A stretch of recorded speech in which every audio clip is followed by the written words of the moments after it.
پوری دنیا ایک آفت میں مبتلا ہے، سب اس میں بڑے بری طرح ہم سارے جکڑے گئے۔ اللہ کے سامنے جھکنا ہے۔ بھلا اس سے ہم لڑ سکتے ہیں؟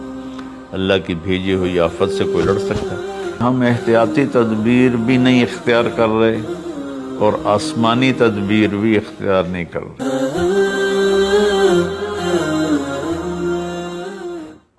میرے محترم بھائیوں بہنوں، دوستوں، عزیزوں، بچوں، بیٹیوں،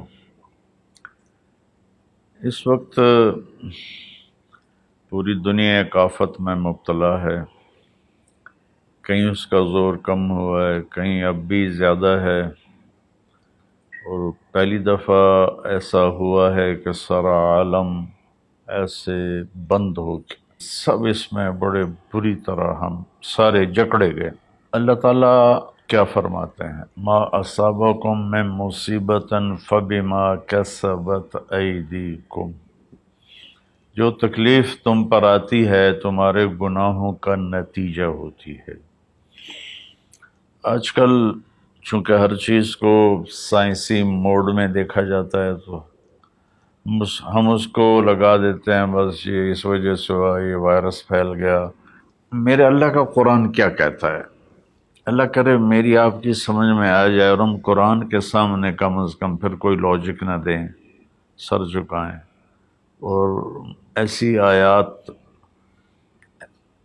قرآن میں ہیں جن میں کوئی دوسرا مطلب بن ہی نہیں سکتا۔ مثلا ما اصابکم من مصیبت، جو بھی تم پر تکلیف آتی ہے، فبما کسبت ایدیکم، جو مصیبت تم پر آتی ہے اس میں تمہارے گناہوں کا نتیجہ ہوتا ہے، وہ تمہارے اپنے ہاتھوں کی کمائی ہوتی ہے۔ تو اب اس میں اللہ کا قرآن تو یہ کہتا ہے کہ جب لوگ مرد عورت بہت زیادہ نافرمان ہو جاتے ہیں تو اللہ ایسے جھٹکے دیتا ہے۔ میری اس تمہید کا مقصد یہ تھا کہ ہم احتیاطی تدبیر بھی نہیں اختیار کر رہے اور آسمانی تدبیر بھی اختیار نہیں کر رہے۔ ہمارے شہر کھلے تو ساتھ ہی وبا ہوا کی طرح پھیل گئی۔ انگلینڈ میں اب میرے ایک دوست ہیں، وہ بتا رہے تھے ڈاکٹر کہ میرے ہاسپٹل میں 200 بیڈ کرونا کے مریضوں کے تھے، اور ایک پہ ایک مرتا تھا، ایک پہ ایک مرتا تھا، اور اب صرف 5 ہوتے ہیں، 6 ہوتے ہیں۔ ہمارے کیوں بڑھ گئے؟ ہم نے ظاہری اسباب کی احتیاط بھی نہیں کی اور روحانی اسباب کی بھی احتیاط نہیں کی۔ تو میرے بھائیو، جھوٹ، دھوکہ، بے حیائی اور رزق حرام، یہ چاروں چیزیں ایسی ہیں جس پر اللہ تعالیٰ کا عذاب آتا ہے۔ تو ہم ماسک بھی لگائیں، ہاتھ بھی دھوئیں، سینیٹائز بھی کریں، کسی کو ہو جائے تو اس کو الگ بھی کریں، لیکن میرے بھائیو ہم اللہ کی بارگاہ میں اپنے گناہوں پر روئیں۔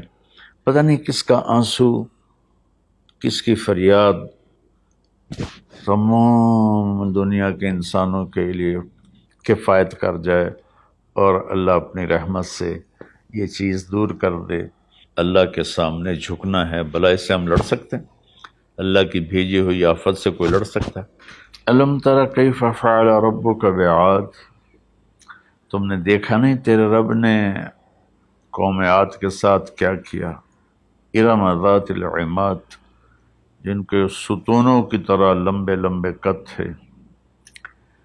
وثمود الذین جابوا الصخر بالواد، اور تیرے رب نے قوم سمود کے ساتھ کیا کیا؟ جنہوں نے پہاڑوں کے اندر گھر بنائے تھے، پہاڑ کھود کے۔ وفرعون ذی الاوتاد، اور فرعون جس نے لوگوں کو کیلوں کے ساتھ لکڑی میں گاڑ کر مارنا شروع کیا، اس سے پہلے کسی نے یہ کام نہیں کیا تھا۔ تو 3 قوموں کا ذکر ہے، عاد، ثمود، فرعون۔ فَكُلًّا أَخَذْنَا بِذَنبِهِ، جتنی قوموں نے سرکشی کی ان کو تباہ برباد کرنے کے لیے کوئی لشکر اسلام نہیں آیا، اللہ کا غیبی نظام۔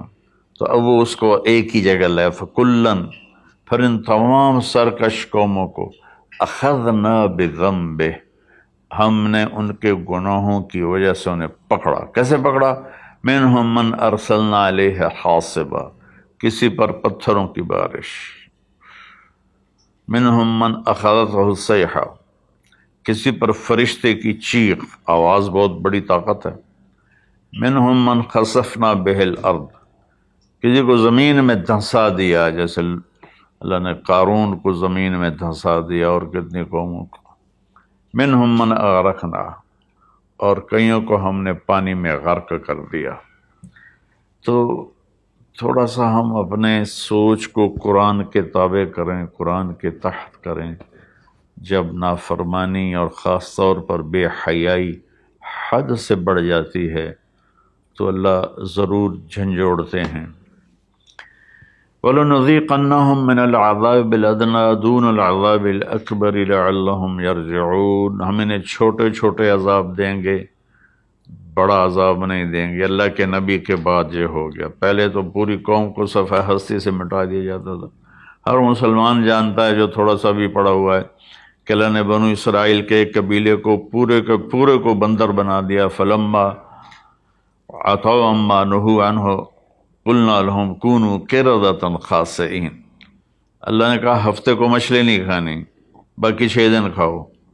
امتحان آ گیا، 6 دن مچھلی آتی نہیں تھی، ہفتے کو سارا دریا بھر جاتا تھا، تو انہوں نے دریا کاٹ کے تالاب بنائے اور اس میں پانی دریا کا آتا، تو ہفتے کے دن پانی آتا تو مچھلیاں بھی آتی تو آگے ڈکا لگا دیتے، اتوار کو شکار کر کے کھا لیتے۔ تو اللہ نے ان کے نبی سے فرمایا کہ دیکھو یہ مجھ سے چکر بازی کر رہے ہیں، تو وہ کہنے لگے ہم تو کوئی چکر بازی نہیں کر رہے، ہم تو اتوار کو شکار کرتے ہیں، ہفتے کو تو نہیں کرتے۔ لیکن ہفتے کو وہ ان کو بند کر دیتے تھے، اتوار کو پکڑ لیتے تھے۔ ایک رات میں اللہ نے کہا کونوا قردۃ خاسئین، ہو جاؤ بندر ذلیل و رسوا ہو کر، تو پوری بستی بندر بن گئی۔ رات کو اچھے بھلے سوئے تھے، صبح بندر بنے ہوئے تھے۔ وَجَعَلَ مِنْهُمُ الْقِرَدَ، میں نے بندر بنائے، والخنزیر، اور خنزیر بنائے۔ اس کی طاقت کے آگے بھائی ہم کچھ نہیں۔ تو برائے مہربانی دونوں اسباب اختیار کریں۔